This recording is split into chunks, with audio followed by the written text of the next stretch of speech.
नमस्कार. मी तुळशीदास भोईटे.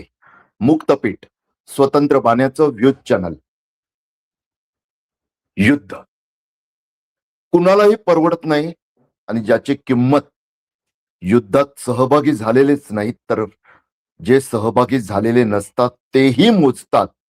ते युद्ध सर्वांनाच उद्ध्वस्त करणारे युद्ध.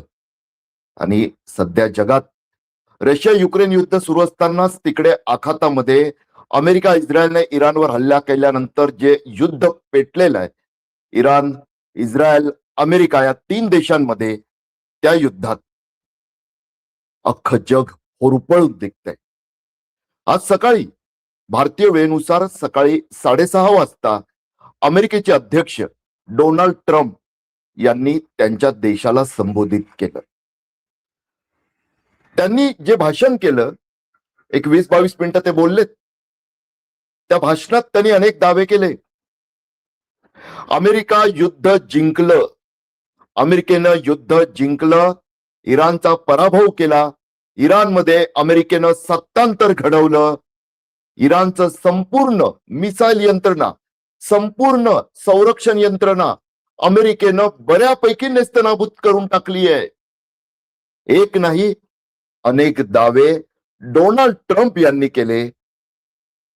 मात्र त्यांचं भाषण संपलं आणि इराणनं इस्रायलवर मिसाईल हल्ले केलेत. मिसाईल हल्ले म्हणजे ट्रम्प यांच्या भाषणातील पोकळपणा हा काही क्षणातच उघड झाला. जे घडतंय ते वाईटच, परंतु जे घडतंय आखातात त्याची दखल इथं भारतात घ्यावीच लागते. त्याचं कारण असं की आजचं ट्रम्प भाषण जगात का वाढली दहशत ते तुमच्या समोर मांडायचं. कारण या पद्धतीनं विश्लेषण करण्याची पद्धत आता खूप कमी पत्रकारांकडे आहे, असं हे सांगावं लागतं. यात कुठं मला स्वतःच मोठं पण नाही सांगायचं, मात्र विश्लेषण हे निष्पक्ष असावं. शेवटी आपल्यासाठी मी अनेकदा सांगत असतो, आय फॉर इस्रायल नाही, आय फॉर इराण नाही, आणि युएस अमेरिकेला जे म्हटलं जातं तो युएस साठी नसावा, तो अस हा जो शब्द आहे तो फक्त आपल्यासाठी, भारतीयांसाठी. आणि आय फॉर इस्रायल नाही, इराण नाही, तर आय फॉर फक्त आणि फक्त इंडिया हेच असावं. आणि त्या दृष्टिकोनातून मग आज डोनाल्ड ट्रम्प अमेरिकेत बोलले. तिथं त्यांची प्रतिमा जे पडझड सुरू आहे, त्यांची लोकप्रियतेचं रँकिंग घसरत आहे, ते सावरण्यासाठी अमेरिकन नागरिकांना मीच तुमचा तारणहार, मीच कसं तुम्हाला बलशाली बनवतोय, माझ्यामुळे तुमचा कसा फायदा होतोय, ही फेकूगिरी करताना प्रत्यक्षात ती पडझड जगभरात कशी होते, शेअर बाजार कसे कोसळतात आहे, महागाई कशी वाढते, हे तुमच्या लक्षात आणून देणं सुद्धा पत्रकार म्हणून माझं काम आहे, कर्तव्य आहे. आणि त्यातूनच मग आज तुम्हाला बजावतोय. अनेकांना यात तेवढा रस नसतो, त्यांना सांगायचं मला, कृपया असं म्हणू नका.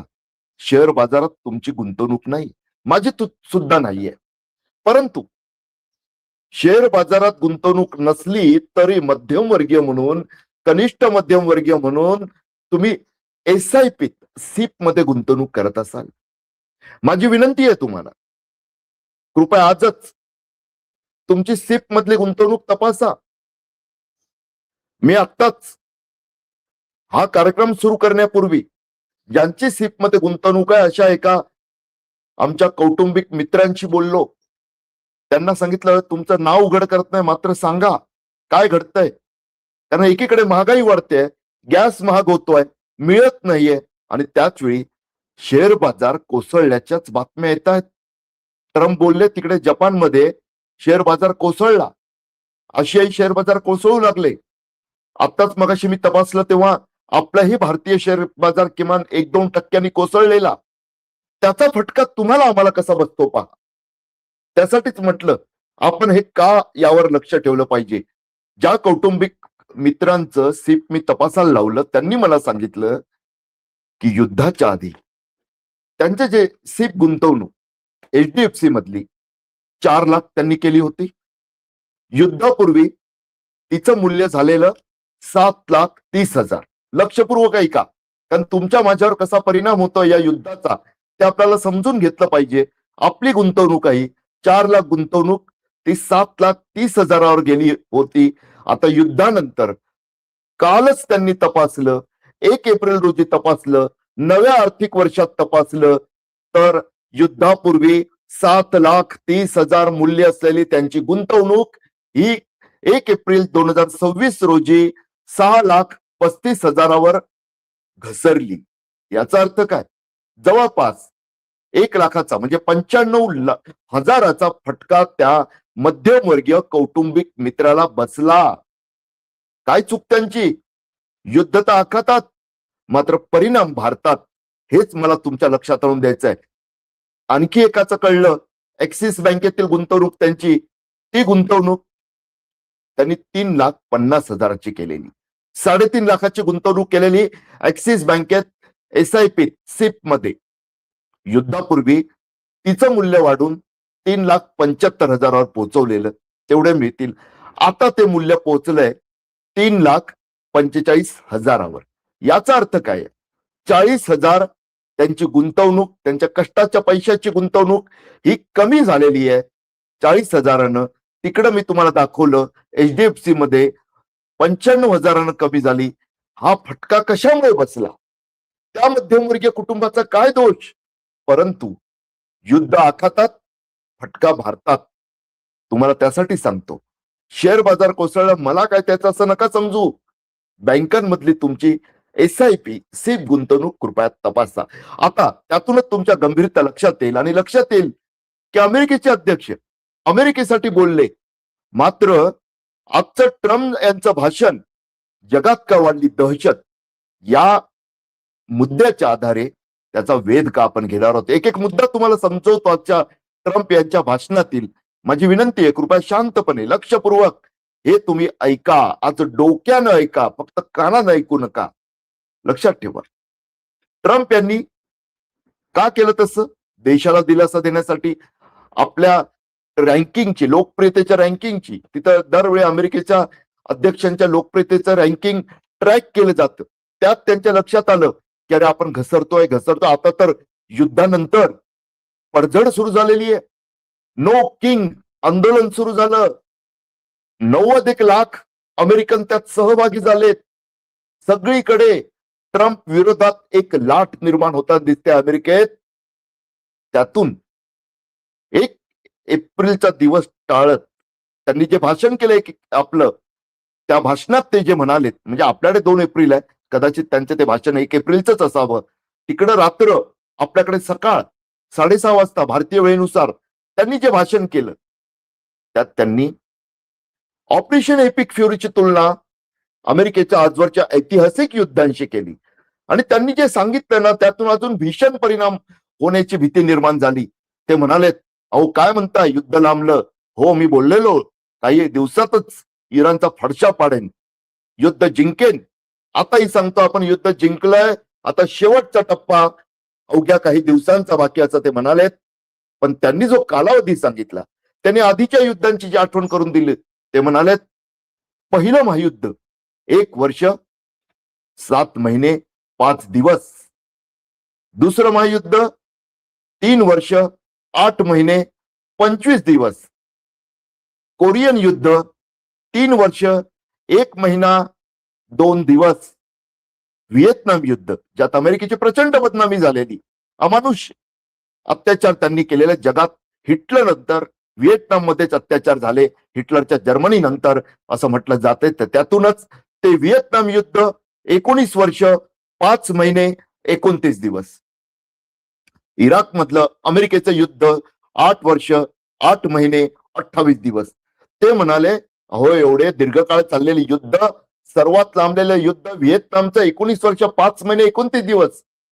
आणि आता तर अमेरिका अवघ्या 32 दिवस झाले, 33वा दिवस सुरू झाला आज. त्यामुळे ते जे तसं म्हणाले, त्यातून एक भीती निर्माण झाली. असं म्हटलं गेलं की अहो हे म्हणतात 2-3 आठवड्यात संपेल, परंतु प्रत्यक्षात याआधी सुद्धा युद्ध सुरू करताना डोनाल्ड ट्रम्प तसंच बोललेले. आतापर्यंत त्यांच्या हडेलहप्पीची ट्रम्पगिरी हा शब्द प्रचलित झाला. आता ही ट्रम्पगिरी फेकूगिरीत बदलते की काय ते म्हणतात एवढ्या दिवसात संपेल. आता 33वा दिवस. त्यामुळे तो जो दीर्घ कालावधी आधीच्या युद्धांचा त्यांनी सांगितला आपला कालावधी का लांबला युद्धाचा, तो त्याचं समर्थन करताना त्यातून भीती निर्माण झाली आहे की इराण विरोधातलं अमेरिकेचं इस्रायलचे युद्ध कालावधी लांबेल की काय. आणि 28 आपण जेव्हा युद्ध सुरू झालं तेव्हा जो 28 फेब्रुवारीला जो सरळ स्पष्ट वेध घेतलेला, तेव्हा तुम्हाला मी जे सांगितलेलं की युद्धाचा कालावधी मर्यादा जर वाढली तर त्याची भीषणता वाढते, तेच आता होताना दिसते. आणि त्याच भीतीतून ट्रम्प जरी म्हणत असले की अमेरिकेची उद्दिष्ट साध्य होतील, तरी जगभरात मात्र भीती निर्माण झालेली आहे, वाढलेली आहे. ते युद्ध कालावधीचं समर्थन करतात, त्यातून युद्ध लांबेल असंही आता म्हटलं जात आहे. एक लक्षात घ्या. दुसरं ते म्हणाले की प्रसंगी आम्ही अणुकेंद्रांवर हल्ल्याचा त्यांनी इशारा दिला. त्यातून एक अणुयुद्धाचा धोका निर्माण झाला असं थेट जरी म्हणता येत नसलं तरी त्यांनी जे सातत्याने मिसाईल हल्ले करू, अणुकेंद्र असं करू आणि केलाय आम्ही हल्ला, त्यातल्या धूळच दूर करायला त्यांना एवढे दिवस लागतील वगैरे वगैरे जे मोठ्या आहे ते बोललेत. त्यामुळे एक भीती मात्र सांगितली जाते की त्या केंद्रांवर जे हल्ले होतात तिथे जे युरेनियम ठेवलेलं असतं त्यातून किरणोत्सर्ग, त्या धुळीतून किरणोत्सर्ग पसरण्याची भीती सुद्धा व्यक्त होते. ती एक वेगळी भीती आहे. आता पहा ट्रम्प यांचं भाषण. तिकडे काय घडलं? कच्च्या तेलाचे भाव झपकन वाढले अमेरिकन मार्केटमधले. जगभरात त्याचा परिणाम स्वाभाविकच होणार. कच्चं तेल महागतं, महागाई भडकते. साधं सोपं आहे, इतकं सोपं, कारण तुम्हाला माहिती आहे ट्रक, टेम्पो, कोणतेही माल वाहतुकीची साधनं त्यासाठी डिझेल वापरलं जातं. तसंच अनेक कंपन्यांची उत्पादनं ज्यांच्यासाठी गॅस किंवा इंडस्ट्रियल ऑइल लागतं ते जेव्हा महाग होतं त्यांची उत्पादनं महाग होतात. वाहतूक खर्च वाढल्यानं प्रत्येक गोष्टीचे, शेतीमालापासून प्रत्येक गोष्टीचे, अन्नधान्यापासून प्रत्येक गोष्टीचे भाव हे भडकतच जातात. त्यातून काय घडलं? आधी जपानी शेअर बाजारात सकाळी, जपान हा उगवत्या सूर्याचा देश, तिथं पहिला शेअर बाजार उघडतो. तो शेअर बाजार उघडल्या थोडस वाढला आणि धडामकन पडला. आता आपल्याकडची जी माहिती होती ती पुन्हा एकदा मी तरी सुद्धा आता लाईव्ह सुरू असताना तपासतो, कारण असं होऊ नये की कुठंतरी चुकीची माहिती माझ्याकडून तुमच्या समोर जाते. त्यातून तुम्हाला सांगतो आताची बातमी. आता सुद्धा पहा काय आलेलं आहे. मी रिफ्रेश करतो, हवं तर पुन्हा एकदा. 2% आतापर्यंतच त्यांनी दिलेल्या 1500 पॉईंट सेन्सेक्स घसरल्याची बातमी समोर माझ्या दिसते. जो सेन्सेक्स आहे तो 2.5%, 0.5% आता माझ्यासमोर पुन्हा तो बदलल्याचं दिसतंय. निफ्टी 2.07% घसरल्याचं दिसतंय. बँकांच्या शेअरवर चांगलाच फटका बसल्याचं दिसतंय, 4%. त्यात आरबीआयने रुपया जो घसरतो त्यालाही सावरण्यासाठी प्रयत्न सुरू केले, त्यातूनही घडतंय. जी माहिती आहे त्यानुसार जो स्टॉक मार्केटला फटका बसलेला आहे त्याचा गंभीरतेनं विचार केलाच पाहिजे. खूपच गंभीरतेनं विचार करावा असंच हे सारं काही घडतंय. आणि त्यातून खरं तर शेअर बाजार जो परिणाम आहे त्याचा परिणाम तुमच्या आमच्या सीप सारख्या जे आपण SIP करतो त्या गुंतवणुकीवर सुद्धा झाल्याचा दिसतंय. पुन्हा पुढचा फटका कोणता आहे? कच्च्या तेलाच्या बाबतीत मी जे बोललो, कारण हॉर्मुझच्या सामुद्रधुनीबद्दल ट्रम्प ज्यांनी आज हात वर केलेत, ट्रम्प यांनी हात वर केलेत. त्यांनी म्हटलं ज्यांना हॉर्मुझ मधून तेल घ्यायचंय त्यांनी स्वतः पाहावं, त्या मार्गाचं संरक्षण समुद्रधुनीचं स्वतः करावं. याआधी ते म्हटलेले काळजी करू नका, मी संरक्षण देणार कच्च्या तेलाची वाहतूक करणाऱ्या त्या शिपच्या टँकरना. परंतु प्रत्यक्षात आज मात्र आजच्या भाषणात ट्रम्प म्हणाले की नाही. त्यामुळे घडण्याचं कच्च्या तेलाचे भाव भडकण्यास सुरुवात झाली. त्याच्या ओव्हरऑल अर्थकारणावर परिणाम होणार आहे. ट्रम्प यांनी जे दावे केलेत, युद्ध जिंकलं आम्ही, जवळपास जिंकलोच आहोत. इराणचं हवाई दल, रडार यंत्रणा 100% संपली. जर करार झाला नाही तर इराणचे सर्व वीज प्रकल्प आम्ही नष्ट करू असंही ते म्हणालेत. इराणचे मिसाईल ड्रोन क्षमता जवळपास संपल्याचा दावा केला. मात्र त्यांचं भाषण संपलं आणि इस्रायलवर इराणनं हल्ले चढवले. याचा अर्थ काय असतो? ते म्हणाले मिसाईल क्षमता संपली, ते म्हणाले ड्रोन क्षमता जवळपास संपली आणि त्यानंतर हे हल्ले झालेले आहेत. लक्षात ठेवा, सध्या एक वेगळं रणनीती इस्रायलचे दुश्मन त्या पट्ट्यातले वापरताना दिसतात. ते काय आहे? दक्षिण इस्रायलवर हुती बंडखोर आता इराणच्या जोडीने हल्ले करतात आहे, तर उत्तर इस्रायलवर इराणपेक्षा जास्त हल्ले आता हिजबुल्लाचे सुरू आहे. तीन तीन हल्ल्यांना आता इस्रायलला तोंड द्यावं लागत आहे, अमेरिकेचा मित्र राष्ट्र असणाऱ्या इस्रायलला. त्यामुळे एकीकडे हे सारं घडतंय, इस्रायल मुकाबला करत आहे हे सुद्धा सांगतो.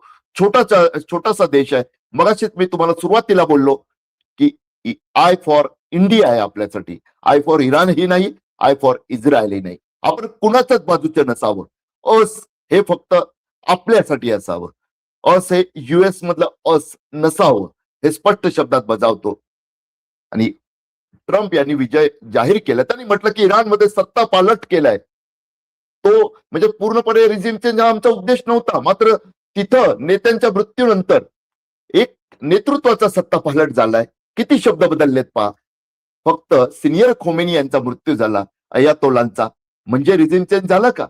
जे ज्युनियर खोमेनी सत्तेत आलेले आहेत ते तेवढ्या पद्धतीने कडवट नाही असं त्यांचं समर्थन करण्याची वेळ आता इराणच्या दुश्मन असणाऱ्या अमेरिकेचे अध्यक्ष डोनाल्ड ट्रम्प यांच्यावर का आली? एक त्यांनी उल्लेख केला, तोही तुमच्या लक्षात आणून देतो. त्यांनी असं म्हटलं की 45,000 आंदोलकांचा मृत्यू इराणच्या सत्ताधाऱ्यांच्या दडपशाहीमुळे झाला. हे निषेध करावाच. त्यावर आपण याआधी सुद्धा बोललोय. त्यामुळेच इराणमध्ये दडपशाहीनं आवाज दाबलाच नाही जात, चिरळला जातो. ते वाईटच. परंतु तरी सुद्धा अमेरिकेच्या बाजूने तिकडे बंड का होत नाही जनतेचं? त्याचं कारणच आहे, इराणी जनतेचं स्पष्ट म्हणणं आहे की हो, आम्हाला आमची राजवट बदलायची आहे, आम्हाला लोकशाहीत पुन्हा 1979च्या आधी सारखा मोकळा श्वास घ्यायचा आहे. परंतु 79 आधी जसे बाहुले सत्तेत होते अमेरिकन महासत्तेचे शहा, तसं आता नकोय आम्हाला. आमची स्वतःची सत्ता पाहिजे आणि तुम्ही आमच्या इकडची राजवट बदलू नका, आम्ही ती लोकशाही मार्गाने बदलू. त्यातून तिकडे बंड होत नाहीये का याचा विचार अमेरिकेनं केलाच पाहिजे. आतापर्यंत एवढे प्रयत्न केले, प्रोपोगंडा मशिनरी कामाला लावली, तरी तसं का होत नाहीये? आणि एकीकडे 45,000 असा कोणताही थेट संदर्भ नसणारा आकडा देताना की इराणच्या सत्ताधाऱ्यांनी तेवढ्यांना मारलं असं म्हणत असताना अमेरिकेच्या हल्ल्यात, इस्रायलच्या हल्ल्यात अधिकृत आकडा आहे human right activist news agency HRANA यांच्या आकड्यानुसार 28 फेब्रुवारी पर्यंत 1,606 सामान्य इराणी नागरिक मारले गेलेत. यात 244 कोवळी मुलं सुद्धा येतो. आता तुम्ही मला सांगा, हे आकडे हे सुद्धा जेवढे अधिकृत नोंदवले गेलेत तेवढेच. युद्धग्रस्त देशात एखाद्या चौफेर हल्ले होत असताना अधिकृत आकडे हे योग्यच असतील असं नाहीये, जास्तही डबल टिबल असू शकतील. कारण त्या देशाला त्यांच्या नागरिकांचं सुद्धा मनोधैर्य खचू द्यायचं नसतं. आता जाता जाता एवढंच सांगेल यातून, एक तर आत्ताच हा शो संपल्या तुम्ही तुमचं SIP, बँकांमधलं SIP तपासा. तुमच्या लक्षात येईल युद्धामुळे तुमच्या माझ्या गुंतवणुकीची सुद्धा पडझड होते आहे का, हे लक्षात येईल तुमच्या.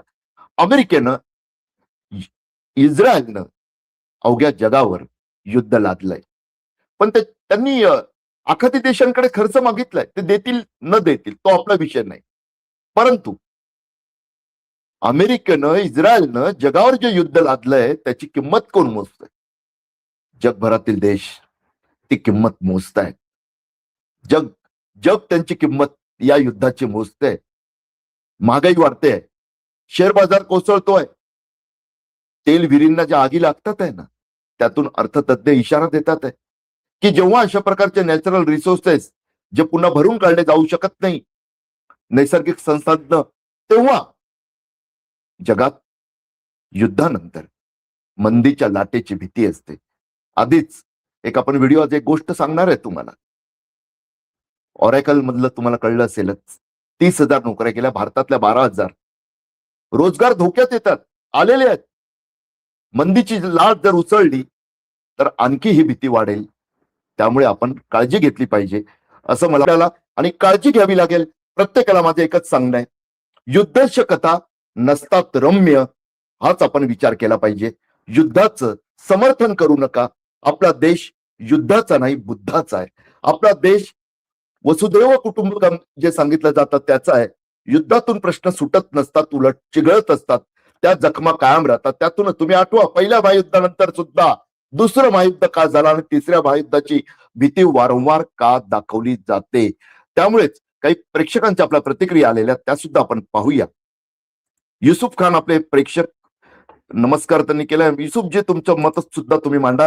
राजवीर देशमुख म्हणतात आशिया आणि युरोपियन देशांनी स्वतःहून अमेरिकेशी व्यापारी बहिष्कार करायला हवा. प्रचंड आर्थिक ताकद हे अमेरिकेचं बलस्थान आहे. त्याच्या मुळावर घाव घातला तर ट्रम्प यांची अक्कल ठिकाणावर येऊ शकते. फक्त हिंमत दाखवा. इराण मधील रिझिम चेंज राजवट बदलायला निघालेल्या अमेरिकेत काही क्राईम नाही आहेत का? युपीत वर्षाला 10,000 पेक्षा जास्त महिला अत्याचाराला बळी पडत आहेत, पण आपला तो बाब्यात दुसऱ्याचं कार्ट. अनेक मुद्दे आहेत. म्हणजे मुळात एखाद्या दुसऱ्या देशातील राजवट बदलण्याचा अधिकार दिला कोणी, हा महत्वाचा मुद्दा आहे. तुम्ही आज व्हेनेझुएलाचं तेल आता आपलं झालं असं सुद्धा ते म्हणाले.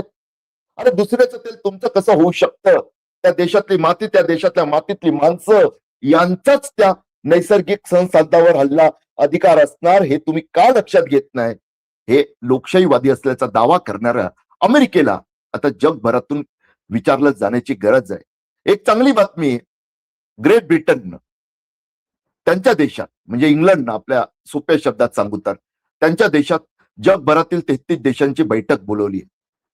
त्या बैठकीत या युद्धाचा विचार होणार आहे. तो विचार अविचार नसावा. तो विचार युद्ध थांबवण्याचा असावा. तो विचार हिंसेचा नाही तर शांतीचा असावा. याच अपेक्षेचं आजच्या आपल्या थंबनेलवर आपण जे दाखवलेलं आहे, एक टेडी बिअर. त्या टेडी बिअरच्या डोळ्यातील अश्रू तुम्ही पहा. तुमच्या लक्षात येईल की काय घडतंय.